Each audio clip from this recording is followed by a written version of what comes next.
No gardener is ever going to go out into a garden and say, give me some vegetables and then maybe I'll water you.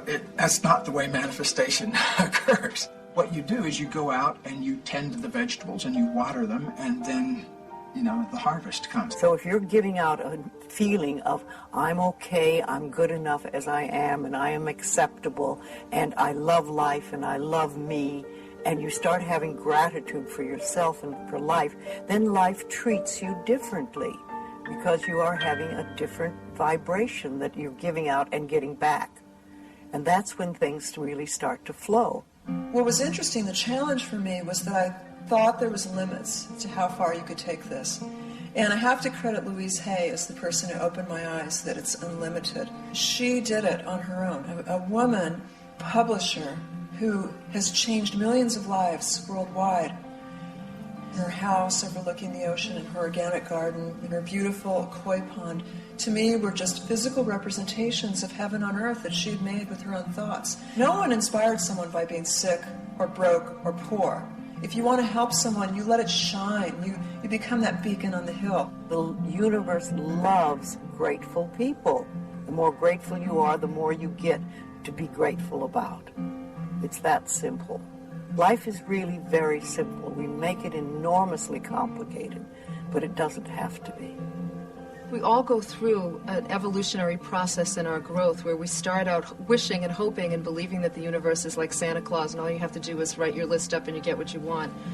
But there's a commitment to consciousness and a commitment to action that's necessary in order to be able to manifest the things that we affirm or we intend. When I was wishy-washy about wanting a soulmate, I got wishy-washy results. I got, this guy writes poetry and this guy has a good job, so put them together, I got a soulmate. But when I got clear, right away, it happened.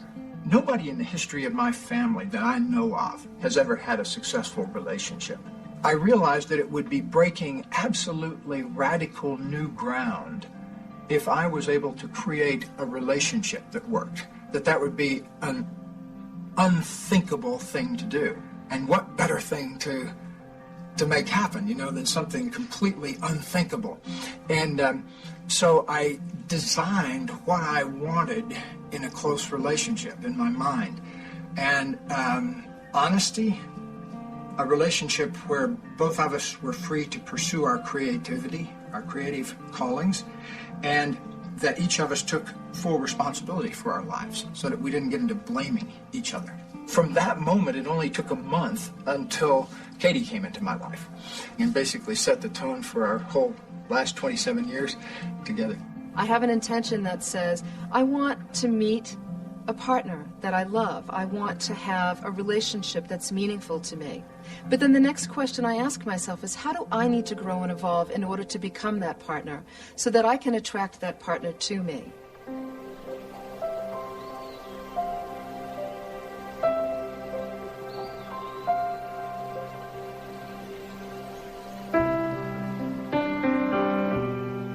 All my relationships are harmonious.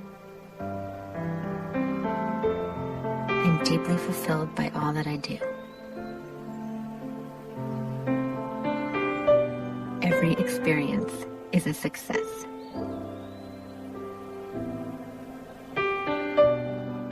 I deserve the best, and I accept it now. I listen with love to my body's messages. I am healthy, whole, and complete. I express gratitude for all the good in my life.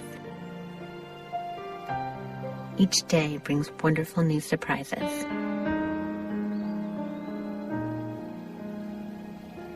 Everything that everyone wants, whether it is a material object, a state of being, a relationship, a pile of money, a circumstance, an event, every single thing, without exception, that you have ever wanted or ever will want is because you think you will feel better in the having of it. So, if you will let your primary intention be to feel good, you will work all of the wrinkles out of this evolving journey that you're upon. This is how it's worked for me. Every time I've visualized or affirmed I get this inner roadmap given to me in the form of gut feelings that are repetitive, that urge me to take action, or visions. I was married to a man who decided to control me by telling me how awful I was. And I believed him for a long time, and my self-esteem just plummeted. I didn't think that I could do anything in the world except for be a wonderful mother to my 2 sons, which I think is an important purpose. But there was something more. I would pray all the time, tell me my life purpose. I kept getting these visions to go give speeches, and I didn't know how to do it. Because what could I, this person who didn't have any confidence, possibly teach anyone? What I later learned is that we don't have to worry about how to put our visions or our dreams into reality. All we have to do is follow the guidance that we get one step at a time. It's very common for us to overwhelm ourselves, to frighten ourselves by thinking about the end result. It's so big. Here I am as somebody who wants to write a book. Oh my God, how am I going to write a bestseller? There are things you need to learn between A and Z that you can't complete Z until you learn them. Overcoming self-doubt, for example, is one of those things. And so that's why you take step B, because maybe you just have a little bit of self-doubt about going to the bookstore to buy that book on writing a book proposal. It's not enough just to ask. It's not enough just to have positive thoughts. You've got to follow the guidance you get as a result. Sometimes people tell me that they feel like their prayers are being ignored. Because the universe gives us little baby steps, one step at a time, it's often unrecognized when you're told to go read a book, take a class, call someone, write a letter. But if we do step A, then we're given the next set of instructions, step B. Then we're given the next set of instructions, step C, and it takes us step by step to where we're going. As your desire is moving and you are moving in the direction of it, you feel the ease of that. It's only when you turn in opposition that you feel the resistance of all of that.